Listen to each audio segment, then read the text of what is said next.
Okie dokie. Welcome back, everybody. Apologies for that technical glitch. We're struggling to get the live feed back online. But yeah, I'm glad to say that everything is now back and ready for us to continue. So for this particular topic, we will now be focusing more on the profile of a victim. And for this particular session, I'll be inviting Constant van Graan to share with us a little bit more about what we can anticipate as far as it relates to the profile of a victim. But before we go into that, maybe just to announce quickly that remember that we do still have a live prize draw during the break that will be coming from 12 to 12:15. So please stay tuned and participate in the poll that will be aired shortly. A little bit more about Constant is that he is a senior lecturer and a program leader for forensic accountancy at the Northwest University. He completed his undergraduate forensic studies at the university and actually worked in the forensic department as an investigator in EY Namibia. He has a Masters of Commerce degree in forensic accounting, and he's actually working towards his PhD at the moment. And his areas of study for this particular subject will be focused more on interviewing with emphasis on person-centered approach, as well as criminology theories in respect of commercial crime. So Constant, without further ado, we are all yours. Thank you, Caleb. I appreciate that introduction. It's great to see you all again. We've had a few sessions in the past. Last year, I think it was a webinar I had with you in terms of or regarding forensic interviewing. And a couple of years ago, we had also some round-robin sessions in Durban, Mbombela, and Johannesburg. So this is the first time I'm talking at the conference, so it is a privilege.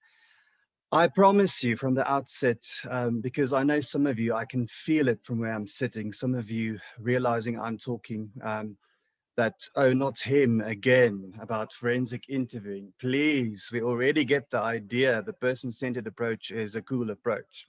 I promise you we're not going to talk about interviewing today. Today is all about criminology.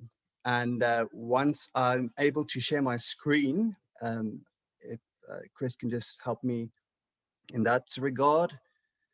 The host has disabled me. I'm quickly going to ask him to give me, there we go. Today, we won't be talking about interviewing. We will be talking about something else called affinity fraud in South Africa, specifically the profile of the victim. Now, why that is important, normally when we do profiling, we put emphasis on the offender, him or herself. But the interesting part of victimology is that it's quite an understudied field of knowledge, and therefore not a lot is known about it, and a lot of potential to actually draw profiles in the end preventing commercial crime once we have an idea of how a victim looks in each case of crime, but specifically also economic crime. So that is today's session. I have to start off with the useless fact of the day. I do it everywhere I go. I can't help myself. Just to start it all off, did you know cheetahs only eat fresh meat and they never scavenge? They will literally die rather than eating meat that they didn't kill. So it's a very useless fact that you can use around the Braaivleis fires. Okay, so what is the purpose of this session? I touched on this at the beginning. We're going to talk about what affinity fraud entails. I'm going to give you an overview of victimology. It's a type of profiling. And then lastly, well, the most important part is having a look at what a potential profile of a victim of affinity fraud in South Africa will look like, to the extent of some cases that we're going to look at.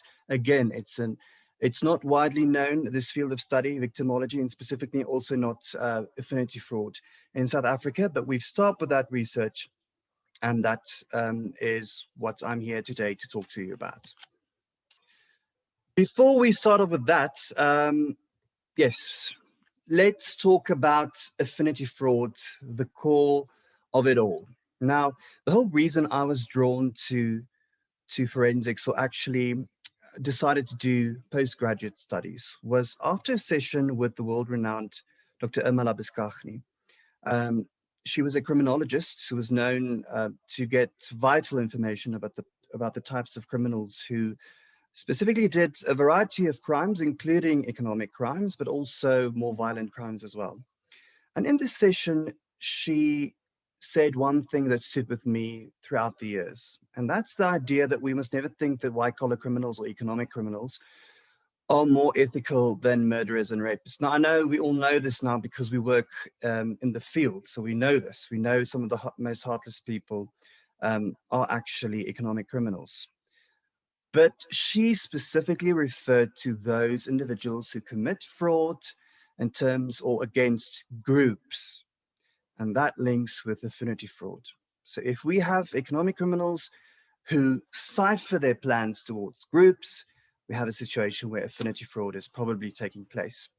And those type of criminals, Irma Labuschagne said, is some of the worst in the world, more unethical than your most violent criminals or your passion crimes. So that is the background. So the context of today's session is, yes, we know now the importance of studying affinity fraud and its effects on society. In terms of this session is Carla Halaby. She did some research on victimology, specifically also affinity fraud a couple of years ago.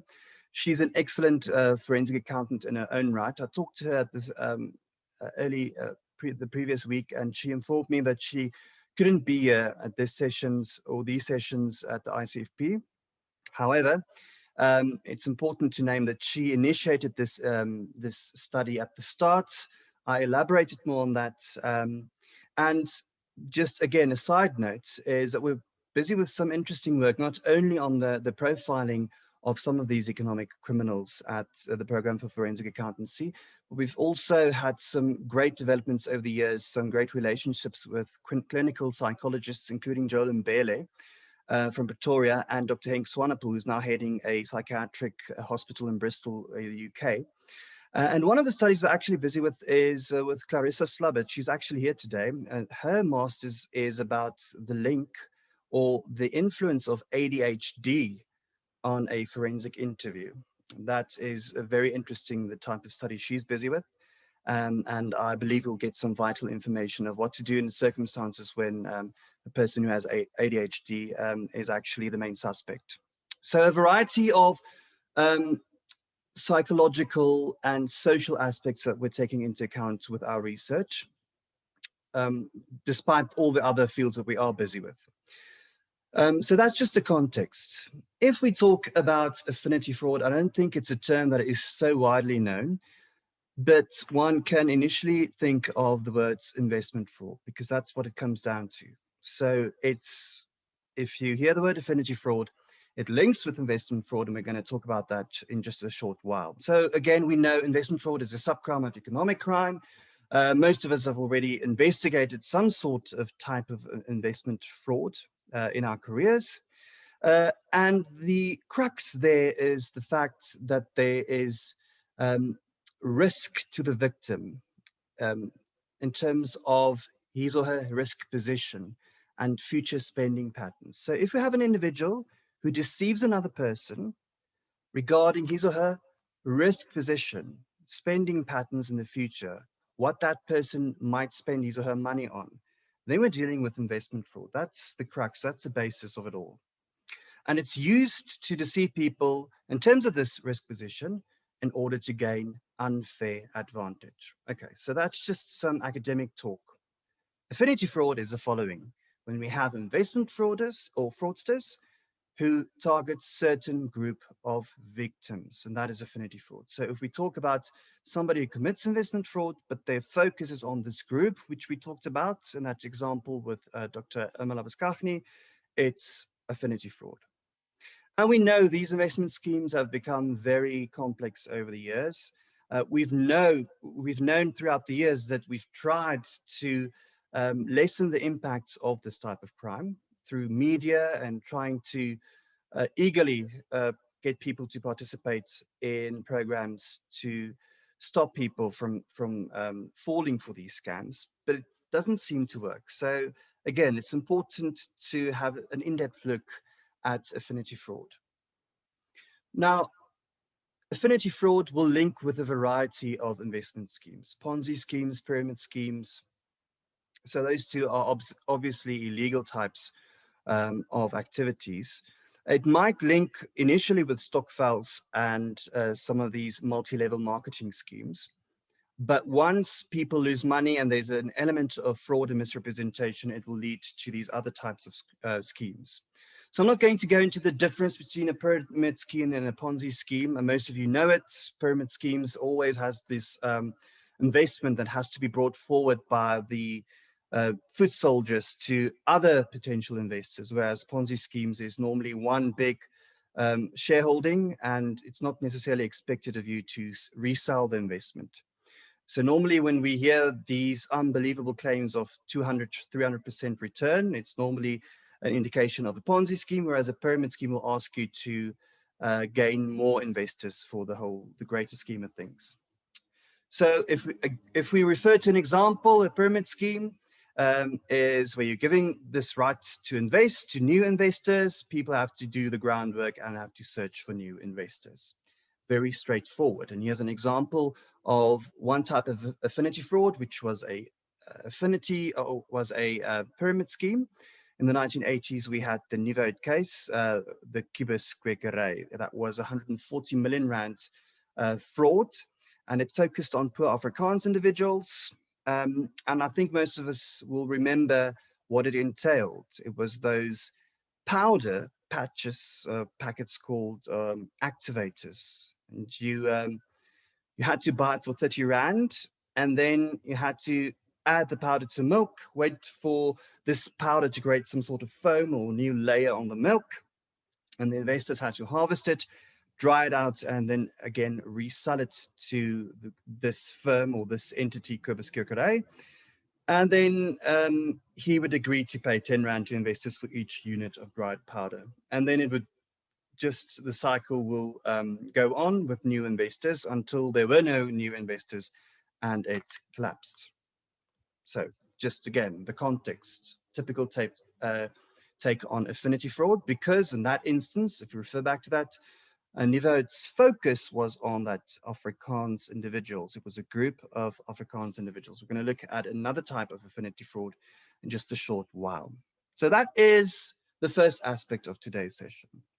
It's when we have these investment schemes and the economic criminal is focused on deceiving a group of people. And this group of people are not random. They are bound by certain cultural, religious, or other contexts which bind them together. So that's the first part, affinity fraud. Then we have to have a look at what profiling entails, because we're going to have a look at the victim of such a type of economic crime. Now, we've all seen the CSI series, and some of us have worked in some certain circumstances where it actually was necessary for us to have a look at profiling somebody who could actually have committed the crime. But again, the background, just to know where it all comes from, the bigger picture, is that profiling forms part of criminology. And we know we do a lot of work in financial crime, the financial accounting side of things, the law aspects are important, IT. But in some sense, the social aspects, the social sciences of the commercial forensic practitioner is not as developed. So that, again, is what we're focusing on. Profiling forms part of criminology, which is part of the social sciences together with interviewing. And it is self-explanatory. It indicates, if you do profiling, it indicates or it points you to a person who would have likely committed the crime. And how do you do this? By focusing on certain behaviors and characteristics of that person. Very straightforward. Because we know there are definitely material traces. We've seen it in our economic crime scenes as well. If we enter an office and there's, for example, some IT sources, a data stick, memory stick, laptops, etc., and we know there are documents, and in some cases even biometric systems or fingerprints that will show us that somebody was there, but there are psychological traces as well. And that's what I want to make us attentive of. The fact that there are some additional traces in the cognitive mind that will help us to identify who might have committed the crime. And if we interpret it correctly, it can help us to help identify the person who committed the crime. And that is what profiling is about. So I'm not going to bore you with the technical aspects of it, but it comes down to most criminal profiling cases come down to a method known as the criminal profile generating process, a mouthful. And it has six stages or steps which have to be initiated for this criminal profiling to take place. So the first step is the profiling input. Here is where we identify the material, the background information of the victim, any police reports, any additional information we know of the person who might have committed this crime. And then we have to organize it. Those two are the first initial steps, very important. And the second step there is the decision process model. So we gain this material, and remember, it is in a lot of cases psychological material, behavioral aspects which we've gathered from the evidence that we have, and then we organize it. After organizing it, we construct the event, we do a crime assessment, we draw up a criminal profile. This is what we see in all the TV series. We describe the type of criminal, the beliefs, the values, the background, the physical characteristics of that person, and then we try to match that profile to a suspect in any case that we're busy with, and we try to apprehend that person. Now, I want to focus on these first two steps, the profiling input and the decision process model. There are four fields or types of approaches when dealing with these two stages of profiling inputs. Remember now, gathering the material, the psychological material, and processing it and putting it in a constructive line, for example. There are four types of approaches that we will use during these two steps. Geographic profiling, psychological profiling, suspect-based profiling, and crime scene profiling. Now, geographic profiling is exactly what it says. We analyze the movement patterns of suspects, and we look at locations. Again, we see who had access to what office, who had access to what systems, who was on leave at a specific case, who was there physically. We know from, for example, GPS. In some instances, we might need that. And where there were contact between the victim and the offender. So that is one type of profiling. The second approach is a psychological profiling. And that's very important for us when we investigate economic crime, because we look at the characteristics of individuals and the probability that persons with certain characteristics will commit crime. And we do this over time with many years of research and looking at cases in the past. The third one is suspect-based profiling. That's when we gather information of the behavior, the cognition, which we gather from the psychological profiling, and the demography, the race, the gender, the age of the person, and we try to link it with previous offenders. Now, you can imagine it's difficult with economic crime because we're going to look at the profile of a typical economic criminal just now, but we don't necessarily have a broad database with stats on previous economic criminals due to the profile of the economic criminal, him or herself. And we'll have a look at that just now. And then the last one, crime scene profiling. That's where we literally look at the crime scene and see evidence that might help us in drawing up profile. A good example is Jack the Ripper. The police could gather just from the crime scene that the person who committed the crime was a very large, bulky person owing to the violence that was committed at the various crime scenes. Okay, so that is the context of how we do the profiling. Now, the economic criminal. Before we go over to victimology, let's quickly again have a recap. We've all seen this. We've seen the typical economic criminal in all the textbooks.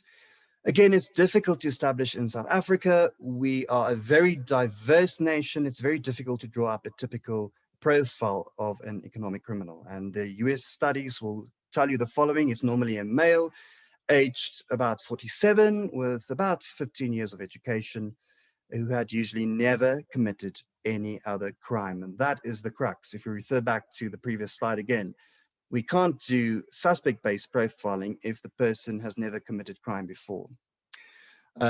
So that is the profile that we are aware of. I believe all of us have learned this throughout our commercial forensic studies. Now, the profile compiled to compile these economic criminals. Again, you look at the psychological profiling in the previous slide. That's where we look at or analyze the characteristics of the individuals. That approach in profiling would be applicable for economic crime. But interestingly enough, so we have that idea of a profile for economic crime. But the interesting fact is, if we look at affinity fraud, is it's somewhat different from that of a normal, if you may, economic criminal. So an affinity fraud criminal has got some other specific traits and characteristics that we should take note of. Normally, they are entitled. They have the predator traits that they have: heartlessness, total lack of conscience, lack of remorse, and again, to lie, mislead, cheat, and manipulate others. So that's somewhat different from the profile that we gather from the economic criminal, who is normally this normal person with years and experience in a business. And he or she, one day, due to the fraud triangle, there's too much pressure or rationalization, together with the opportunity, and before you know it, crime was committed, and the person has remorse and he has a conscience, but he's committed the crime and the person is prosecuted. But with affinity fraud criminals, they are definitely more heartless. This is what the research indicates, and they do have a lack of conscience and remorse. And they also illustrate psychopathic behavior, that lack of conscience. They do this to create this front in order to advance their careers at all costs. And therefore, normally your affinity fraud criminals will not be the normal guy. It'll be the spontaneous guy. It'll be the guy who talks to everybody, who is well-read, who is very friendly and charming. But he or she does this due to the fact that they're busy with their plan in committing the affinity fraud, due to that lack of conscience.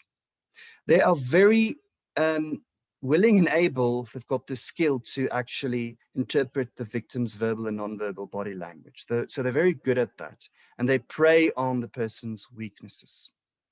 We'll see it also when we look at the different cases. But very interestingly enough, and that last point there, is this is somewhat different from, again, the normal profile of an economic criminal.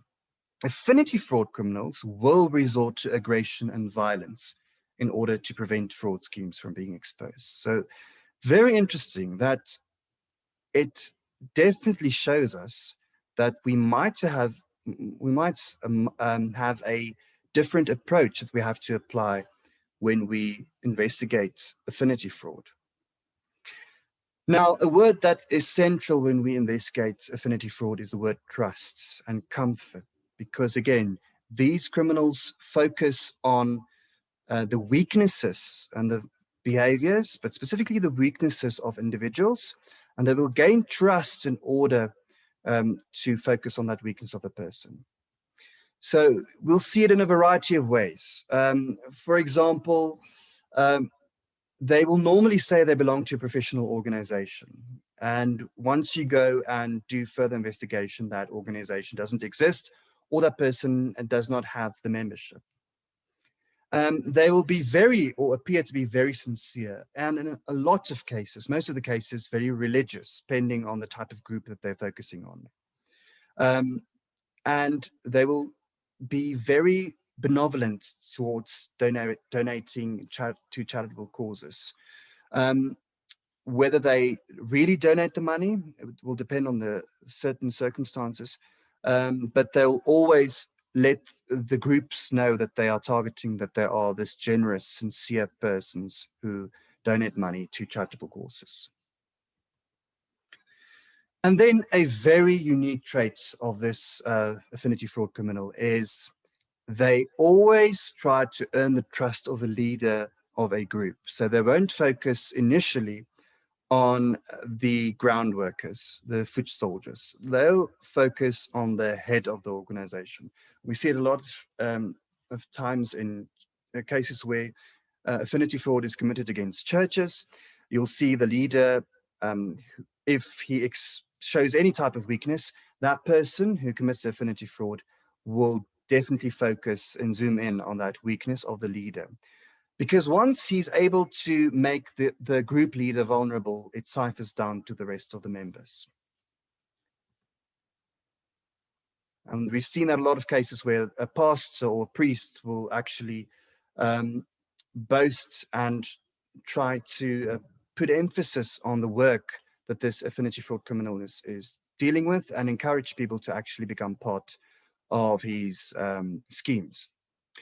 So that is a background about the profile of the affinity fraud criminal. Again, it's interesting to note the difference between the affinity fraud criminal and the economic criminal in general. But again, our focus is on the victim.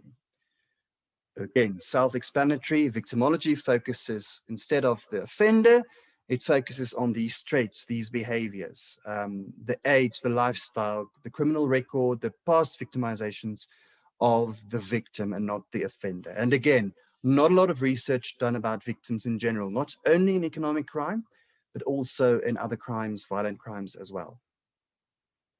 Why do we want to know more about the victim? Again, it'll help us to prevent this type of crime in future. Now, what do we know about the profile of the victim? We know there's not a lot of research done. But the research that has been done internationally indicates the following. Now, there's an elaborate study that was done by Britain or the UK in the late 2000s. And according to this study, the affinity fraud criminal will normally be aged between 45 and 54, so a bit older.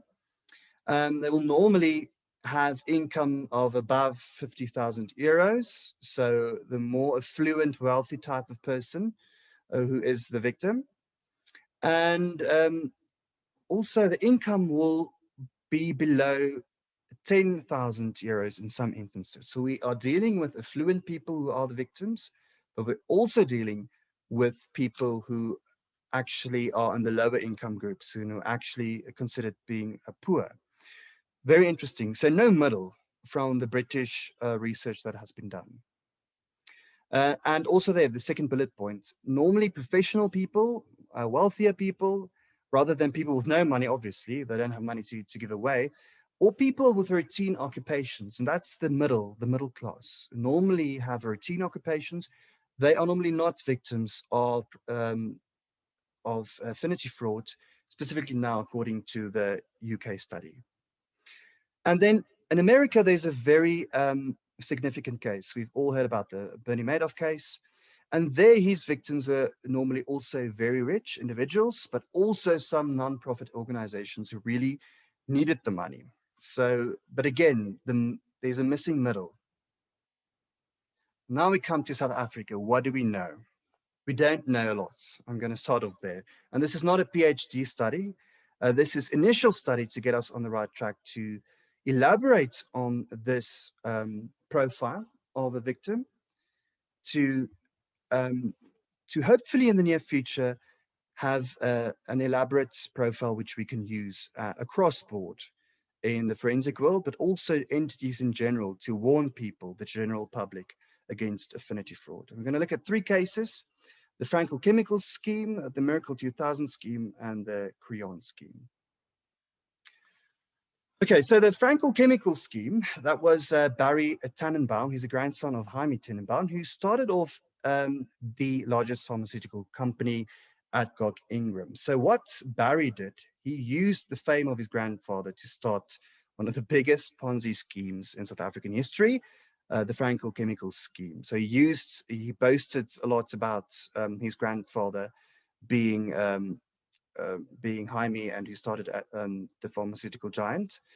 And that was his starting point. So he gathered investors to do the following, which his firm would supposedly do: gather raw ingredients from India and China, from the East, and then they would use these raw materials to produce medicine for HIV/AIDS. And they will actually be sold to other pharmaceutical companies in the process. So these payments for the raw materials would then serve as a return investment, and again, 100% return on investment. Unbelievable. Red lights flickering, alarm lights. So when these investors initially, as with all these Ponzi schemes, they initially receive their return on investment and they're very happy. But then what the agents of Barry would do, and Barry himself, he would ask them to keep their future investments with him so that they could receive larger profits in due time. And later, as you can imagine, um, no returns were received anymore. The funds were depleted, and his agents had to try and put out the fires, but there was no funds left, and Tannenbaum fled to Australia. And instead of any of that money being used for shareholders' funds, it's terrible. It was actually used for expensive cars and expensive houses. Okay, but you can go and read about that case in your own time. I want to get to the profile of the victim that we can gather from the Frankel chemical scheme. Very interesting information that came out of that case. Many of the victims were over the age of 60, so they were older people, and mostly very healthy. Oh, healthy, wealthy. We hope they were healthy, but they were wealthy. They had a lot of money. And the majority of these victims were part of the Jewish community. We talk about this characteristics, the culture binding the group together, creating the focus for and the target for the person who commits the affinity fraud. There were some few middle-class investors, but that wasn't significant. Many of the investors were looking for instant wealth, but I have to say some of the instances were also evident of people who were already at the age of receiving pension money, and they just wanted to put their pension away safely. Also, interestingly enough, a lot of well-known Jewish investors. So there we have an initial picture of what such a victim may look like in a case where affinity fraud is committed in South Africa. Obviously, again, we're a very diverse country. So the hope is that we can look at all of these hundreds of schemes that have taken place over the last couple of decades to draw up a profile of the victim. Then the Miracle 2000 scheme, that was Sibusiso Radebe. He started a get-rich-quick scheme called the Miracle 2000. Unbelievably, he promised a 200% return in just 42 days, and he received almost 40 million rands in the process from about 13,000 investors. And there were stories of people queuing from all over the country, coming to his house and queuing there for 3 to 5 days just to see Radebe in order to invest with him, to give their money to him, so that in the end he could squander the money for his own purposes. So he was arrested. He was he was found guilty on minor offenses, but he was released a couple of years later. And then in 2018, a new scheme, the Comforter Coin scheme, came to light, where he allegedly swindled 2,000 people out of their money. So that is also ongoing. From the Miracle 2000 scheme, what is the profile of the victim? We can gather that information from the scheme itself. Radebe targeted Black individuals, and also, interestingly enough, he focused on a lot of powerful words that he used. He constantly said he's empowering Black people, to such an extent that once he was arrested and it was evident that the people were all going to lose their money, he was so influential and spontaneous that they actually stood at and held night vigils for him at the court, even though they lost their money, because he was empowering Black people, according to them, because that was what his modus operandi was, focusing on that aspect. Very poor individuals. It's a very tragic case because many people gave their life savings away and they will never get it back. Again, this community essence and aspect of affinity fraud is that most of the people, yes, there were later some people coming from all over the country, including from neighboring countries, to invest with them. But initially, it was his own community in Spruitview. And he knew many of them personally, friends and acquaintances. Again, the lack of conscience there, the fact that he literally stole money from people who he knew very well. And trust was key, as with all these cases. These are poor individuals who trusted him because of his demeanor and his disposition, but the fact that he also boasted about his luxurious lifestyle and gave them hope that they could also have this type of luxurious lifestyle in the end. So those were the core things that we could gather from the Miracle 2000 scheme. Last but not least, the one we all know of is Mirkie Prinsloo in the Creon scheme. Again, you can read in your own time if you want to, again, brighten up your thoughts about what happened with the Creon scheme. A lot of you, or some of you, will actually have been part of those investigations. But she started off the Fincher Consultants, and she used a lot of additional companies over time to obtain deposits from the investors. In the end, about 1.5 billion rand in deposits, but it collapsed in the end, like all these schemes do, these fraudulent schemes, and she was convicted of many crimes, including fraud, racketeering, and theft, including some others. The profile of this victim of the Creon scheme. So what Prinsloo did, she lured the victims with her great disposition and friendly personality. She was known as the Angel of Van der Bijl Park. Now, to get that, to be that the case of your endorsement, that you are called the Angel of Van der Bijl Park, to achieve that, you would have to be very friendly. And it would seem that she really appeared to care about the community, when in actual fact she was defrauding them. The focus, again, the community aspect, was the Afrikaans people of the Fault Triangle was the focus, and mostly blue-collar workers and low-income groups that came out of that research. And again, most of them lost all their savings and pension and severance pay. It's tragic because a lot of them also took out additional mortgages and finances to try and invest with Prinsloo, and lost everything. Again, a glimpse of these three schemes is initiating the process to give us an idea of what a profile of such a victim might look like. So if we put those all together, the ones that we've researched, those three schemes, and again, there are many other different schemes that hopefully in time we'll be able to research and add to the profile. But from these three, we gathered some important information. If we look at the victim's age, in most cases, except in the majority of cases, the Franco and Creon's case or scheme, the people who were the victims were older people. The Miracle 2000 scheme, also a lot of older people, but it was more varied. Then across the board, the person who committed the crime was also the same race as the victim. So if we focus on the victim now, it's the same as the offender in all these three cases. The victim also stayed in the same city or town as the offender, that community aspect of affinity fraud. And then also, the victim was also in the same community or social circle as the offender. And here again, the missing middle. It was either very high income groups of people being involved or being victims of these crimes, or those who were in the very low income groups. The missing middle I'm talking about. The routine occupations not necessarily falling or being the victims or the targets of these cases or these schemes.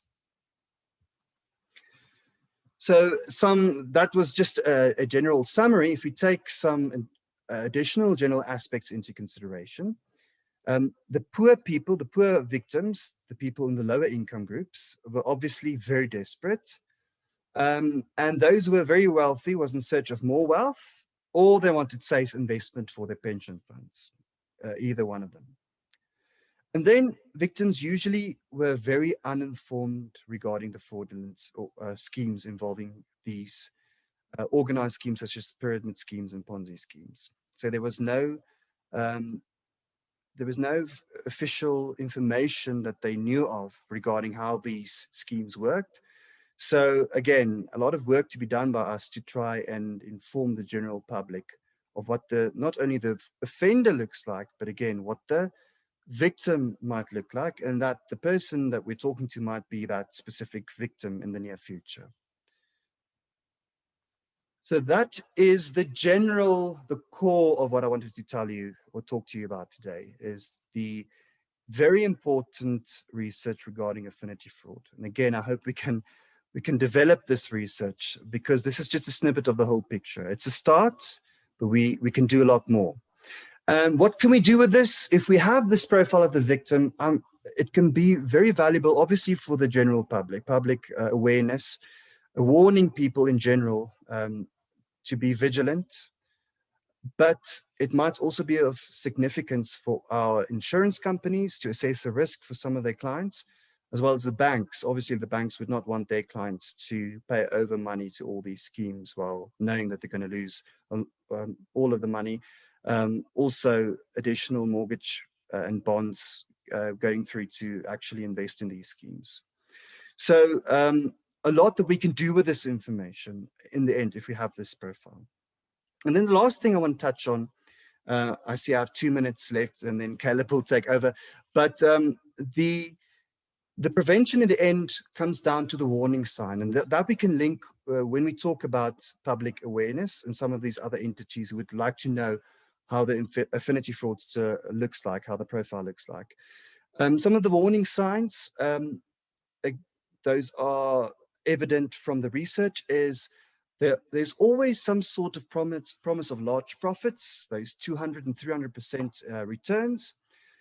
Always information about, oh, this inside information nobody knows about. If you become part of this scheme, you will have inside information. Also, pressure to invest as soon as possible. There's no time for you to waste. You have to do it now, because again, they need to have the cash flow to pay other investors. It's an unknown investment company. You've never heard of them before, but they layer it so nicely. They give you a website. It looks very professional. The use of aliases and words like promise, guaranteed, limited offer, warning signs. And then some ways to, again, prevent it is do a background search, so what we can tell the general public. It's very important, of the scheme itself. And sorry, that was this typing error. The FSCA registers, the Financial Sector Conduct Authority, as also registers those CISs, the collective investment schemes. And there you can also have a look and ask them to show you the legitimacy of the investment scheme that you want to invest in, or the public wants to invest in. So there are some of these mitigating factors that we can apply. But again, let's look to the future that we can elaborate more on this profile. And thank you. That was my session. I hope I stayed in time. We started off a bit later, but it was great to be actually finished in time. Yes, I believe, Caleb, are there some questions in the question box? Yes, thank you, Constant. I think it was a very interesting topic, even for me, to learn new terminology, like as you've explained, infinity fraud and so on. That's relatively new to some of us. We'll just take a few questions and see if we can, get answers to those quickly. While we're pulling them up, I just have a question for you with regards to, infinity schemes, or for example, these pyramid schemes, where normally you have, as you put it, individuals that normally promote these to communities or group of people. Could those individuals that are sort of convinced that these schemes work and they're actually driving more victims in this regard also be considered victims? Has your research also looked into some of those components?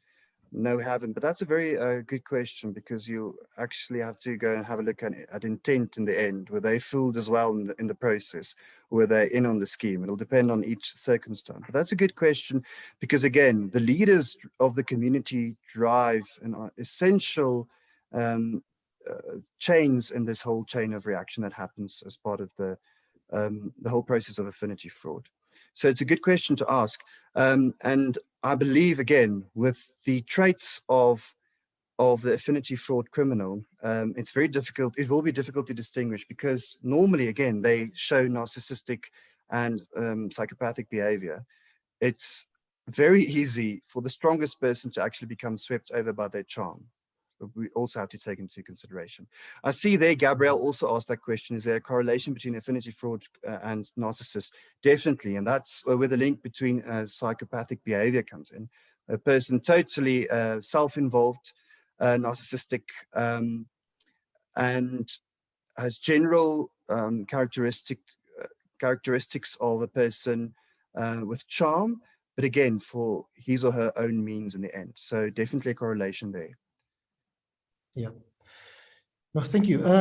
We also asked a question asking, is it accurate to identify funeral insurance schemes that target a particular group of people, and because and do not pay out claims, would you call that as an affinity fraud? Or, asks Rio, is affinity fraud solely based on investments? Okay, I just want to, I want to read there. It's accurate, so that I can understand fully what he means. The funeral insurance scheme that targets a particular group of people and does not pay claims as affinity fraud. That will definitely, again, depend on the circumstances, the elements of fraud. If there was misrepresentation in the end, what's the intent? If we look at the elements of fraud, if it is evident in the insurance fraud, definitely we can include it in affinity fraud. Again, if the focus was there was a bounding factor. If this person focuses on an area in Soweto, for example, on specific funerals of older people, definitely we can include that as part of it.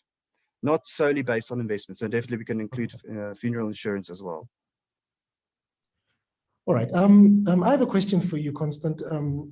And as you would appreciate, the majority of the people that are on the session today are forensic investigators. And normally what happens, or particularly in cases where we investigate similar schemes such as Ponzi schemes or even group schemes, you do find that the moment you start investigating these victims actually end up calling us or reaching out to us as an outlet, because particularly there's nobody they can reach out to. And it was interesting looking at one of your slides where you're actually showing sort of a profile of those individuals. Now, as investigators, obviously some of these individuals haven't had opportunity to have counseling or to find a way to release those pressures and things like that. And they normally end up, calling us and harassing us to some extent. What would be your advice for those that are in the profession that are actually investigating some of these things? And how do we deal with victims? That is an excellent question. Again, what is the prerogative? What is the mandate and the scope of a person investigating the crime?